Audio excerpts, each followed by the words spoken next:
Royal Standley of Oregon Pacific Financial Advisors, offering securities through United Planner Financial Services. Member FINRA SIPC shares his planning approach to help people toward a place where they may be at peace regarding their financial goals. In this dynamic podcast, Royal will share his insights on how to design a retirement plan to help you plan for your future. Now, on to the show. Hello and welcome to Life by Design with Royal Standley of Oregon Pacific Financial Advisors. Good morning, Royal. How are you? I'm doing well. How are you doing, Eric? Fantastic. I'm in, week 17 or week 5 or whatever of self-quarantining or whatever. Right. This new normal we're living through. The new norm. It's okay for me. I know that you're on the West Coast and it's a little bit more saturated over there as far as cases and as concerns. In the Midwest here, it's creeping in slowly, but it's not nearly as high of a volume, I guess is the way I'd put it, as East and West Coast. So you guys are all safe, families all healthy and all that? Oh yeah. All right. Are you keeping sane, having the family in the house at the same time as you're working? Oh, I think we're all going a little stir crazy. Yeah. Just seeing the same 4 people every day. But it's been good. It's been good. Everybody's coping with it, I think, a different way. Yeah. Those nice hour-long walks just by yourself, Yes. Those are lifesavers right there. Absolutely. And so much better than just drinking, right? It's just probably not a good choice just to sit and drink and think about all the things that could possibly be bad in the world. Nice, fresh, refreshing walk in springtime. It's warming up here, so I'm assuming it's probably warming up there as well. Boy, is it nice to hear birds. I didn't know I missed birds so much as I did. Yeah, aren't they nice? Yes, very. All right, so what are we talking about today? Well, today I thought we would just talk about what the future might hold and how to start planning the recovery for you and your family coming out of this, COVID-19 caused recession that we're moving through right now. I think nobody really knows kind of how long this is going to last for. No one knows the full impact of all of this yet, but I think this is going to be a rolling thing. It's going to take a few years to come out of, but I think it's probably a good time right now to start looking at what is your recovery plan? What is the plans you need to start putting in place for your future, for your family's future? So I thought we could just spend some time and kind of walk through that and hopefully answer some questions that our listeners might have. All right, sounds good. Where do you want to start with this? Well, I think number one, it's really just evaluating, your own individual situation. There's such a vast difference on everyone's experience through this. A lot of my retired clients, other than, having to be a lot more careful about seeing family or going shopping, it really hasn't had too much of an effect on them. Because their income really hasn't had too much fluctuation there. Yes, investment accounts might be affected, might be down some, but overall, their monthly situation not that greatly affected for the most part, as long as they've stayed healthy. Other clients who work in the restaurant industry, who own a business that is really dependent on retail sales. Or walk-in business, hairstylists, anything like that, they're having a much different experience because this crisis has really meant a big period of time there where their business has to be shut down. So they're in a much different situation. So I think the first thing people need to do is just kind of step back, look at their own individual situation, and really kind of start doing an evaluation of okay, what's happened? For retired clients, it's really pretty easy. It's okay. Well, we'll plan that family reunion next year. For other clients, it's okay. I've just lost my business that I've put all this energy and effort into. Maybe if you're a worker for a company and you suffered a layoff, maybe you've incurred some debts. Maybe you're trying to find a new job. There's so many economic situations that this crisis has really brought to the forefront, that I think for a lot of people, it's just figuring out what that next step is. And God forbid if you actually did suffer through a hospitalization, that's another thing that some people are going to have to deal with and kind of work through, because that's a devastation unto itself there, regardless of the economic impact. Absolutely. And I want to say just one thing. You brought up some of the workers that are really affected, people that work in a salon that do hair, maybe people that take care of pets, dog groomers, things like that. I don't want to keep it all about haircutting, whether it's people or pets, but if you have those people in your life that you normally go see, if you're listening to this and financially you haven't really been impacted and you're still doing pretty okay, or maybe you're doing just fine, maybe you really haven't been impacted financially at all, think about those people in your life that you normally hire that you can't go see right now. If you're able to, it might be a really nice thing to be able to send them what you would normally give them for your haircut, even though you're not going to get your haircut. It could be really, really impactful for them. And if it's only going to cost you $40, $50, $60 and you're okay with that, that would be a huge boost to them and really might be a big help at this time. So think about those people that normally do work, or maybe somebody who cleans your house. They can't come clean your house because of the social distancing and such. They're probably being very, very impacted. If you still have the opportunity to pay them, please, by all means, do that. Yeah, I think that's an excellent point. One thing that we're doing is our Rotary meets every Friday in the morning for a breakfast meeting. We have the same server every week, and we just put together a collection for her. Oh, that's awesome. Because we know that she was going to be laid off there. So just a little something extra to, let her know, hey, we're thinking of you. Yeah. I also texted my the gal who cuts my hair, bringing everything back to hair. This is really the hair podcast. It really is. And I was really proud of her. She was like, oh, no, that's fine. You don't need to do anything. I've read my Dave Ramsey books. And I was like, oh, good for you. There you go. Good for you. You're prepared for this. Yeah. Which is awesome. Great. Royal, I mean, we're living in a new day and age, right? We're living with the new norm, as we've said before, and we've talked about it'll be nice to get back to the old norm. But I don't think there is going to be an old norm. And I think you agree with me. We've talked about that a little bit before. What do you think it's going to really look like? What do you think changes, positive or negative, are going to happen because of this entire scenario? I think there's going to be a number of changes. Just looking at the way people are working now through this crisis, just the giant shift to people working at home. And really, I think a lot of businesses have probably been resistant to that idea of, well, we can't have workers working from home. How will we manage that, et cetera? Now that they've been forced to do that, they might start to see some of the benefits of having a workforce that is mobile, that can telecommute.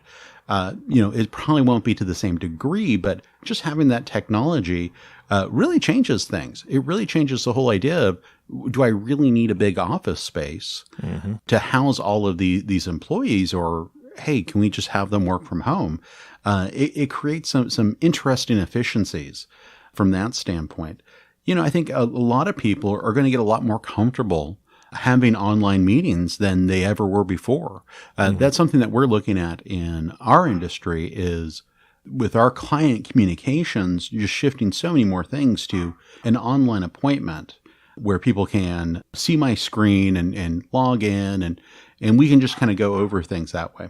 Yeah, Royal, it's completely interesting because I was having a conversation with a gentleman yesterday, and his office is situated in such a way where if he looks out his window, he sees a very large building across the street. And I won't say the company name, but it's one of the, if not the largest, well, actually, I know it's the second largest building in the United States that houses office workers. And so, again, I'll just be kind of vague on what company it is, but he told me there's roughly 13,900 people that work in that building. It's second only to the Pentagon, apparently, and for certain statistics. But this building for 3 weeks now has been pretty much empty, right? Everybody's been remotely working or laid off or whatever the case may be for the specific company. But how is that company going to go back to being capacity and being full when they can think, we might save a little bit of money not having to run this entire building if we can start doing some more of that telecommuting, or, having people work at home. So it'll be interesting to see the landscape of some major companies and smaller companies and how they're handling it. But I want to shift gears here just for a moment and ask you about some other industries that we see that are going to be definitely affected. And that's restaurants for one. I know that that's a huge concern, but also like sporting events and arenas and concerts and conventions. So many conventions have been canceled. I know that you attend conventions. I attend conventions all the time. They're just all canceled and postponed. How are those types of industries going to fare from this, you think? Yeah, I've been listening to, it's called Too Little to Fail. It's a podcast series done by David Chang. He's a chef. He created Momofuku and Major Domo. And he's just talking about how this is really the death knell for restaurants. And I think he is a little more on the extreme of really seeing this as a major end to conventional restaurants. But he just sees this as a major shift from how do the economics work when instead of having a restaurant that is filled to capacity where you have to cut that capacity down to increase social distancing, as well as what happens when people start just saying, well, I can just grab my phone, order an entire meal and have it delivered to me within a half hour. Why would I want to go down to a restaurant and deal with all of that? Mm-hmm. So I think there's some fascinating changes there and honestly some scary changes there for the restaurant industry, the travel industry, same with concerts and sports. It's going to take a long time for us, I think, to collectively get back to where we were, 6 months ago. Yeah. It'll be interesting to see how full arenas are if the NFL starts their season on time. So I think it'll take some time and that kind of desire to pack as many people as possible into a very small space. I think we're going to start to see some pushback on people really wanting to do that, at least until this is kind of fully behind us. Yeah, and looking at the future, what does that look like? How nervous will people be, and for how long? And so that's going to, like you said, this could be years. The impact as far as those types of situations. That's so interesting. Yeah. The positive I would say though is this idea of and maybe a reminder, let's say, is probably the better word, of how interconnected we all are. Mm-hmm. How much, what we do affects our community, our society, etc. This whole idea that we're shutting down the country, we're doing this self-quarantine or social distancing measures, really to help people that we haven't met, protect our families, etc. But I just find that very fascinating. And I think if we look at kind of crises like this that have happened, that have changed the nation before, usually we get a lot of changes that come out of that. I'm thinking about like 9/11, to a bigger extent, World War II, where really we had the entire nation come together to overcome something. And I think this is an excellent example of that. So I'm kind of fascinated to see where we go as a nation from here. If we continue down this road of being divisive and divided, and maybe get back to being to I think where we grew up, where everybody's an American, everybody's basically saying maybe we have some different ideas, but we're all Americans at the end of the day. We all want kind of the same things for our families. Yep, absolutely. Now, obviously, United States is not the only place that is being affected by this. What do you see on a global scale? I would love to see more cooperation between nations coming together as they are right now, in a way. And so I'd like that to stick, right? kind of like I would like it to stick with Congress. Yeah. They've done some pretty amazing things over the last week and a half to help small business owners and individuals. They've worked together, like you said, very quickly. What do you think about a global scale? Do you think that's going to stick? See, I think that's the more challenging piece to all this is how much coordination actually comes out of all this. That's actually probably one of my biggest concerns is on a geopolitical standpoint. How do various leaders and nations kind of take advantage of this crisis to consolidate power, to take over more of their society, have more control over their society? So, I'm hoping that something like that would happen, although I somewhat doubt that it will. It'll be interesting to see, how a country like China reacts and changes because of all this. Be interesting to see how Russia, another kind of former superpower there, reacts to this. So I think while I'm hopeful on the U.S. side of things, I think on a geopolitical international scene, it gets a little shakier there when we look into the future. Yeah. And so many unknowns. So what do you think we should be doing personally? Personally, I think this is an excellent time to kind of reevaluate your goals. Reevaluate, where you want to be. I think one thing we'll see coming out of this is probably some people looking to possibly move out of the cities because you see what's happening in places like New York, Detroit, New Orleans. Maybe we do see a little bit of a return to people moving out, kind of creating a little bit more space for themselves and their families. But I would really say with something like this happening, this is a great time to kind of evaluate what's important to you. I think we're also going to see a lot of people say, I think I want to be closer to my family. I want to be closer to those support networks. Yes. We'll see what happens there, but I think this is an excellent time to kind of reevaluate things, kind of retest what's important to you, maybe make a new path or make an adjustment to the path you're on.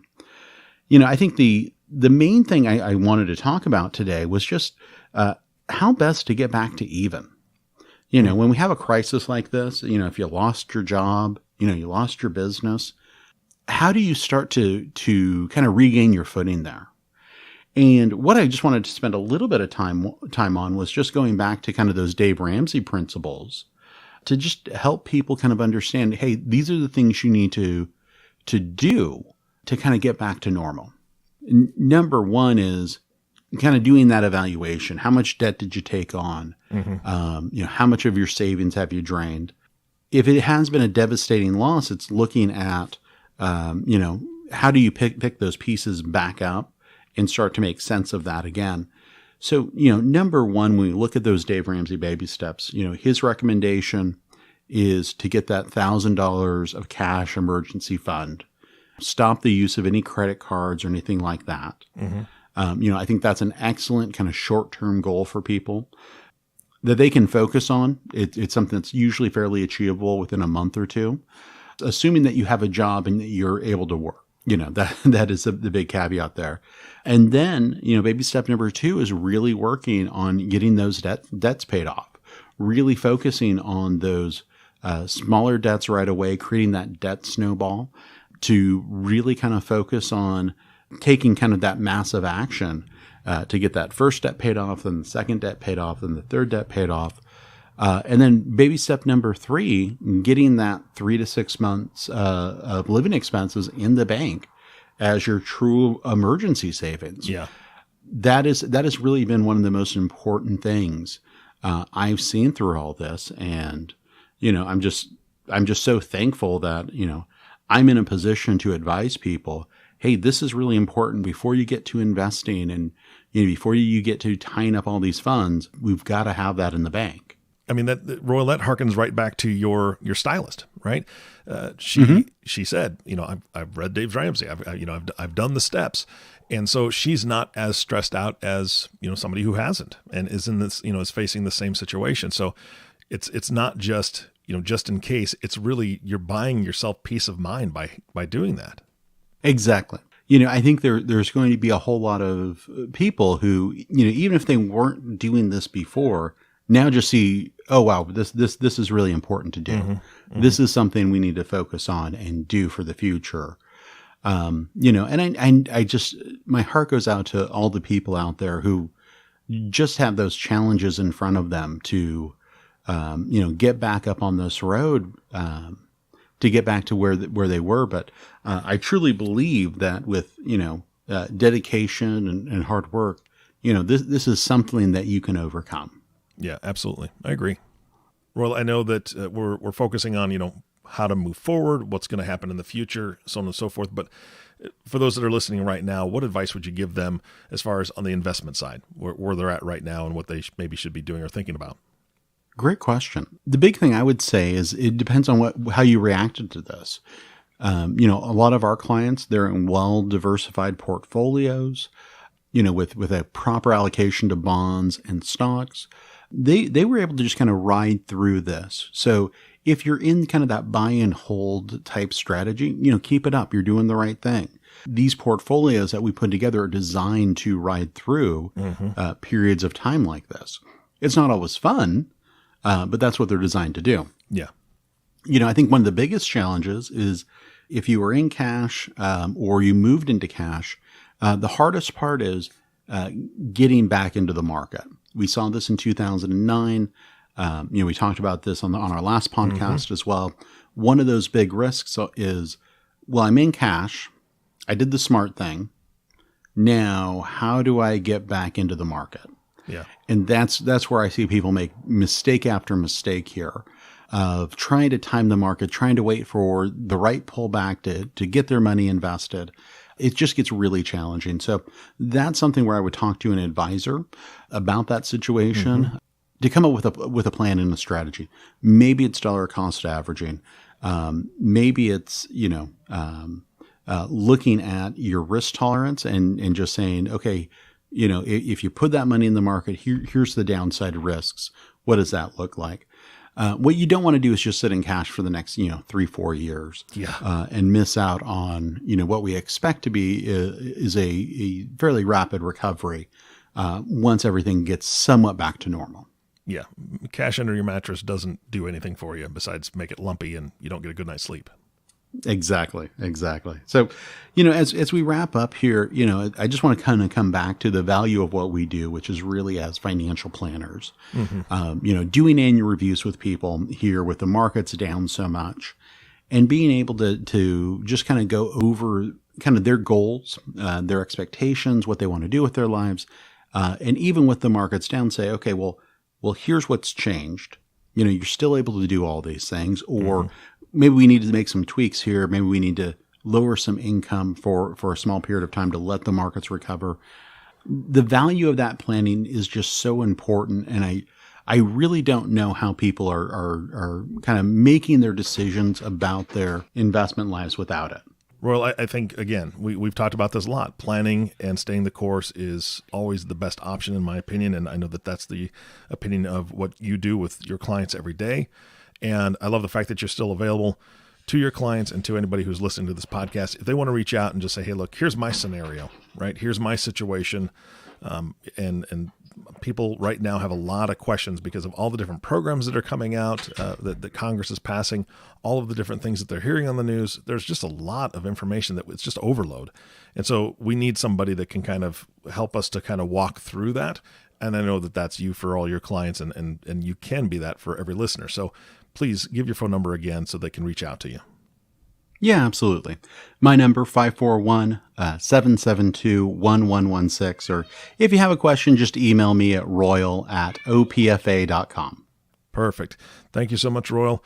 I love to hear the little one in the background. Again, that is the new norm. And what a great place to be working right there with your daughter. And I know you got some furry friends around you too. My furry friend is locked in a room upstairs until I get done because his breath is so bad. He's a bull mastiff, Royal, and I just can't have him in my office for any length of time until I get him a breath mint. So again, thanks so much for your time today, Royal. Great information. My pleasure. Have a good one. You bet. And thank you all for listening to the Life by Design podcast with Royal Standley. If you have not subscribed to the podcast yet, please click the subscribe now button below. This way, when Royal comes out with a new podcast, it'll show up directly on your listening device. This makes it much easier to share these podcasts with your friends and family. Again, thanks for listening today. For everyone at Oregon Pacific Financial Advisors, this is Eric Johnson reminding you to live your best day every day. And we'll see you next time. Thank you for listening to the Life by Design podcast. Click the subscribe button below to be notified when new episodes become available. The views expressed are those of the presenter and may not reflect the views of United Planner Financial Services. Material discussed is meant to provide general information and is not to be construed as specific investment, tax, or legal advice. Individual needs vary and require consideration of your unique objectives and financial situation. Always seek the advice of your financial advisor or other qualified financial service provider with any questions you may have regarding your investment planning. Advisory services offered through Oregon Pacific Financial Advisors, Inc., Securities offered through United Planner Financial Services of America, member FINRA and SIPC. Oregon Pacific Financial Advisors, Inc. and United Planners Financial Services are independent companies.